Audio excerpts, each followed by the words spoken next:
Ici, à Miyako, des centaines de pêcheurs ont été emportés par le tsunami. Situé sur la côte nord-est du pays, ce port a été frappé de plein fouet par la vague géante du 11 mars dernier. Seule une vingtaine de bateaux ont résisté à la catastrophe. Il y avait environ 1200 personnes dans l'Union des pêcheurs de Miyako, pour environ 1000 bateaux. Nous ne savons toujours pas exactement combien de membres nous avons perdus à cause du tsunami.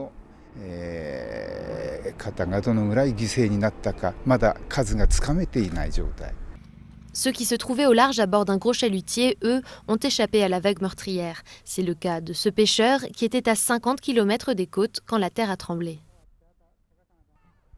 On n'a pas ressenti la violence du tsunami. Quand on est dans l'océan, on sent à peine la vague. La mer monte doucement puis redescend. Aujourd'hui, même si les pêcheurs de Miyako avaient des bateaux pour repartir en mer, de toute façon, à quoi bon? Il n'y a plus de grues pour décharger leurs prises, plus de camions pour les acheminer, plus aucun lieu pour les vendre. Je n'ai plus de bateau, c'est fini. Il a été emporté jusque dans la ville de Miyako. Qu'est-ce que je peux faire?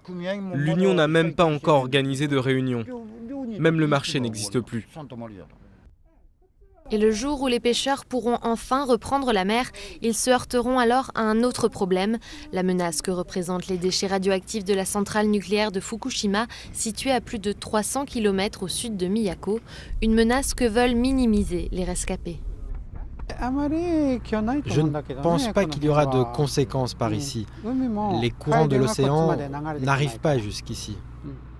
Pêcheur depuis 50 ans, Seishi n'a jamais eu peur de la mer. Il assure que le tsunami n'y a rien changé et heureusement, le Japon va avoir besoin de lui et de tous les autres pêcheurs qui ont survécu à la catastrophe pour continuer à nourrir ses habitants.